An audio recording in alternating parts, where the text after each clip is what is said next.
NRC ছাড়া কিন্তু এই যে মৌলবাদী উগ্রপন্থী তালিবানি শক্তিকে রোখা সম্ভব নয়। উদ্দেশ্য শুধু বাংলা চুলোয় যাক, আমার গদি থাক। এবার বাংলা থেকে হিন্দুদের এপারে সব নিয়ে আসা হোক এবং এখান থেকে মুসলমানও বাংলাদেশে পাঠিয়ে দেওয়া হোক। বাংলাদেশকে দেখে আর সম্প্রীতি জাগে বুকে ধন্যবাদ জানাই। যতদিন পরে তিনি একটা কথা বলেছেন যে বাংলাদেশের শান্তিরক্ষী বাহিনী পাঠানো কেন্দ্রীয় সরকারের উচিত। এবং আমরা দেখতে পাচ্ছি চিন্ময় কৃষ্ণ মহাপ্রভুকে গ্রেপ্তার করা হয়েছিল, গতকাল তার জামিনও মঞ্জুর করা হলো না, 1 মাসের জন্য তাকে জামিন পিছিয়ে গেল, আইনজীবীও দাঁড়াচ্ছে না। এবং সেই পরিস্থিতিতে যেমন একদিকে বর্ডারের উত্তপ্ত পরিস্থিতি থাকে এবং সেখানে দাঁড়িয়ে আপনারা বারে বারে এনআরসির কথা বলে এসেছেন, আপনারা বারে বারে বলেছেন যাতে এই বর্ডারকে সুরক্ষিত রাখা হয়, যাতে অনুপ্রবেশ বন্ধ হয়। এই বিষয় নিয়ে কি আরও সতর্ক হওয়া উচিত, কি বলবেন? ভীষণভাবে সতর্ক হওয়া উচিত। এ বিষয়ে আমি কেন্দ্রীয় স্বরাষ্ট্র দপ্তরে প্রচুর চিঠিও করেছি এবং আমি চাইব অতি সত্বর যে সিএ করা হয়েছে এবং সেই সিএ যেটা লাগু হয়েছে সিএতে যাতে হিন্দু খ্রিস্টান বৌদ্ধ শিখ জৈন পার্সি অতি সরলীকরণ করে এরা সবাই নাগরিকত্ব পেয়ে যায় এবং ওপার বাংলা থেকে অত্যাচারিত হয়ে এখনও যারা আসবে তারাও যেন নাগরিকত্ব পায়, এগুলো ঠিক করে অতি সত্বর এনআরসি লাগু হোক। এনআরসি ছাড়া কিন্তু এই যে মৌলবাদী উগ্রপন্থী তালিবানি শক্তিকে রোখা সম্ভব নয়। কারণ বাংলা হয়েছে তাদের আতুরঘর। এখানে এলে অতি সহজে তারা voter card, Aadhaar card, PAN card, ration card এগুলো করে নিতে পারছে এবং সেটা করে দিচ্ছে বিশেষ একটা রাজনৈতিক দলের, বিশেষ কেন পরিষ্কারই বলতে হয় তৃণমূলের তাদের যে বন্ধু বান্ধব রয়েছে এখানে, তারা এগুলো করে দিচ্ছে। এবং আপনারা খোলা সবাই বক্তব্যও শুনেছেন যে ওই আজিজের কাছে যাও, যার যার এখনও ভোটার কার্ড হয়নি সব করে দেবে। যারা সেই রোহিঙ্গারা আসছে আপনি খবর নিয়ে দেখেন, তাদেরও কার্ড টার্ড সব হয়ে যাচ্ছে। কারণ উদ্দেশ্য শুধু বাংলা চুলোয় যাক, আমার গদি থাক। এটা কিন্তু বেশি দিন চলতে পারে না। আপনি বারে বারে গানে গানে প্রতিবাদ জানিয়েছেন, আমরা দেখেছি আপনার গান বাংলার তথা বিভিন্ন জায়গায় পরিচিত রয়েছে, জনপ্রিয়। এই বাংলাদেশের যে পরিস্থিতি, ভারত বাংলাদেশের যে পরিস্থিতি, সেই পরিস্থিতির উপর দাঁড়িয়ে কিছু প্রতিবাদী গান যদি বলেন। শুনুন, প্রতিবাদী গান বলতে এর বিরুদ্ধে তো আমার প্রচুর গান রয়েছে। যেমন সাম্প্রদায়িক সম্প্রীতি সকলে চায়, আগে বুদ্ধিজীবী ভাবুন বসে কিসে এই সম্প্রীতি হয়। সবাই তো বলছে আমরা সাম্প্রদায়িক সম্প্রীতি চাই। যদি মুসলমানে মূর্তি ভাঙে, তাই না, যদি মুসলমানের মূর্তিটাকেই ভেঙে দেয় হিন্দুদের, তাহলে সম্প্রীতি কোথার থেকে আসবে? যেটা বেলডাঙাতে ঘটছে, যেটা আমাদের কলকাতাতেও ঘটলো, তাহলে মুসলমানদেরও ভাবতে হবে যে হিন্দু ভাইদের সঙ্গে আমাদের মিশে থাকতে হবে, হিন্দুদেরও ভাবতে হবে আমরা একসঙ্গেই থাকবো। কিন্তু বাংলাদেশে ওটার এই যারা আছে এরা থাকাকালীন কখনই হতে পারে না। আমরা সাম্প্রদায়িক সম্প্রীতি যতই চাই না কেন, একে এখান থেকে তাড়াতে না পারলে, বাংলাদেশে যারা আছে এদের দমন করতে না পারলে কিন্তু পশ্চিম বাংলার অবস্থাও আগামী দিন ভীষণ খারাপ। যে পরিস্থিতি, উদ্ভূত পরিস্থিতি, আমরা ভারতবাসী নয়, শুধু পৃথিবীর কেউই চাইনি যে সোনার বাংলাদেশ এমন হোক।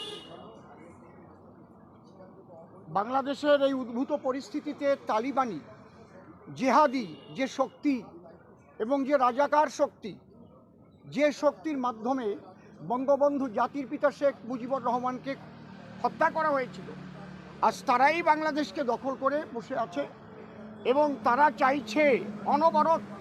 আপনারা দেখেছেন যে আমাদের ইসকনের যিনি চিন্ময় প্রভু, তাকে যেভাবে গ্রেপ্তার করা হলো এবং ওখানকার উকিল সাহেবরা তারা বলছেন যে ওনার হয়ে কেউ যাতে কোর্টে ওনার হয়ে না দাঁড়ায়। এইরকম পৃথিবীতে এখনও দেখিনি আমরা, ভারতবর্ষে এরকম কখনো আমরা কোথাও দেখিনি। বাংলাদেশের যে শক্তি, যে উগ্র শক্তি, যে জিহাদি শক্তি, ওদের উদ্দেশ্য এই পশ্চিমবাংলাটাকেও বাংলাদেশের সঙ্গে মিশিয়ে ইসলামিক রাষ্ট্র করে নেওয়া। এর জন্য যে অস্থিরতা তৈরি করছে, এটা আজকের থেকে না। আমি 22 সালে চিঠি করেছি স্বরাষ্ট্র দপ্তরে, আমি 23 সালে চিঠি করেছি, কারণ আমার আদিবাড়িতে বনগা, একদম বর্ডারের পাশেই। বর্ডার সম্পর্কে আমার খুব ভালোই জানা আছে, সেসব সাইডে কী চলে। আর আমি ত্রিপুরা থেকে, আসাম থেকে আরম্ভ করে বিভিন্ন বর্ডার সাইডে আমি গানও করি। বাংলাদেশে প্রচুরবার গান করতে গেছি। শুধু যে ওখানে হিন্দুরা অত্যাচারিত তা নয়, যারা শান্তিপ্রিয় মুসলমান, যারা আমার সাইজির মতের, তারাও ভীষণভাবে অত্যাচারিত, তারাও ভুল লুণ্ঠিত হয়েছে, তারাও ইজ্জত নিয়ে ওখানে বাস করবার মতো পরিস্থিতি নেই। মাজারগুলো কিন্তু পীরদের ভেঙে দেওয়া হচ্ছে, আপনারা দেখেছেন। শুধু যে ওরা হিন্দুদের উপর অত্যাচার করছে তা নয়, ওদের উদ্দেশ্যটাই হচ্ছে, আপনারা আফগানিস্তান দেখেছেন এবং সেটা দেখে আপনারা বুঝতে পারেন যে ওদের উদ্দেশ্য অত্যন্ত যে তালিবানি এবং জেহাদি শক্তির উত্থান, এবং সারা পৃথিবীটাকে ওরা দুভাগে ভাগ করে নিয়েছে, একটা দারুল হার্ব আর একটা দারুল ইসলাম। যেগুলোকে দারুল হার্ব এখনও রয়েছে, ওগুলোকে দারুল ইসলাম করবার জন্য ভারতে কাজ করছে 17,000 মৌলবী, এবং বাংলাদেশ থেকে যে উগ্রপন্থীদের এখানে পাঠানো হচ্ছে, তারা এসে লাভ জেহাদের মাধ্যমে শুধু পশ্চিমবাংলায় নয়, ঝাড়খণ্ড, ত্রিপুরা, আসাম, এগুলো কিন্তু ছড়িয়ে পড়েছে। সবচাইতে দুঃখের বিষয় হচ্ছে মাননীয় মুখ্যমন্ত্রী এগুলো জেনেও জানেন না, দেখেও তিনি দেখেন না। তিনি সব কিছু জানেন, সব কিছু বোঝেন, একমাত্র ভোটের জন্য, বিশেষ একটা সম্প্রদায়ের ভোটের জন্য কিন্তু তিনি নীরব থাকেন। তবে তার একটা কথাকে আমি সমর্থন জানাই, তিনি বলছেন বাংলাদেশে শান্তিরক্ষী বাহিনী পাঠানো কেন্দ্রের উচিত। আমি ধন্যবাদ জানাই যে এতদিন পরে তিনি একটা কথা বলেছেন যে বাংলাদেশে শান্তিরক্ষী বাহিনী পাঠানো কেন্দ্রীয় সরকারের উচিত। এর জন্য আমি তাকে ধন্যবাদ জানাই। কিন্তু এটা উচিত বললেন, কিন্তু এই পশ্চিমবাংলায় যেটা ঘটছে তাও আপনি দেখছেন না, শুনেও শুনছেন না। সমস্ত বর্ডার এরিয়ায় যে উগ্রপন্থীগুলো ঢুকছে, ওপার বাংলার মৌলবাদীরা ঢুকছে, এবং তারা যেসব ক্রিয়াকলাপ করছে আর দোষ দিচ্ছে গেরুয়ার উপরে, বিজেপির উপরে। বিজেপি কখনোই অশান্ত পরিবেশ চায় না। বিজেপি চায় ভারত এবং বাংলাদেশ আমরা একসঙ্গে শান্তিপ্রিয়ভাবে বসবাস করব, হিন্দু মুসলমান পাশাপাশি থাকব। কিন্তু ওপার বাংলায় যেভাবে হিন্দুদের উপর অত্যাচার হচ্ছে, এবং চিন্ময় প্রভুকে উকিল পর্যন্ত দিচ্ছে না, আমরা এটা কিন্তু মুখ বুজে সহ্য করব না। আপনারা নিশ্চয়ই দেখেছেন, যদিও আমি উড়িষ্যাতে ছিলাম, বনগাঁ বর্ডারে আমাদের বিরাট একটা মিছিল হয়েছে, সভা হয়েছে। পরপর হবে, আমরা বার্তা দিচ্ছি। শুধু বার্তা নয়, এরপরে যেটা করলে এটা ঠান্ডা হয় আমরা সেটা করতে বাধ্য হব।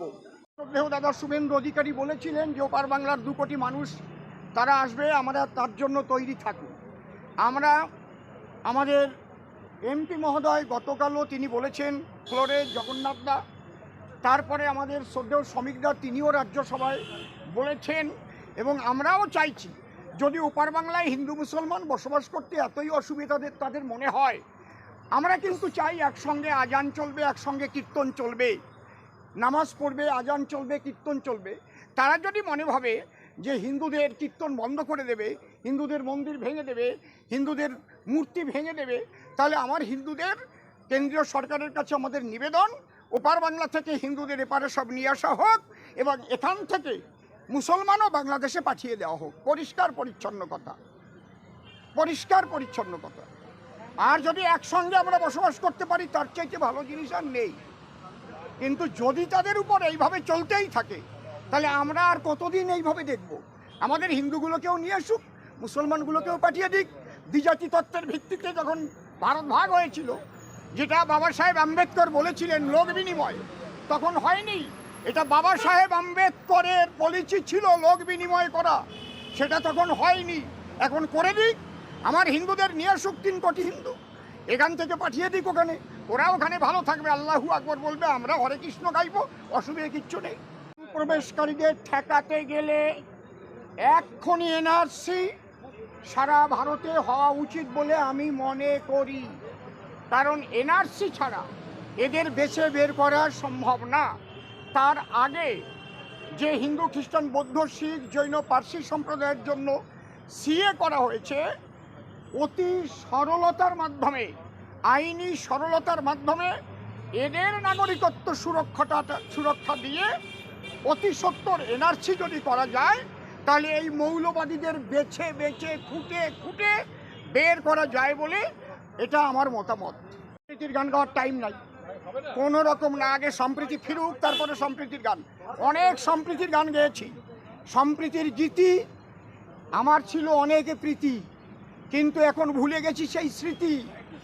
বাংলাদেশকে দেখে আর সম্প্রীতি জাগে বুকে, ও দেশের মানুষ যেভাবে যা যা হচ্ছে, আপনি আমাকে আবার সম্প্রীতির গান গাইতে বলছেন?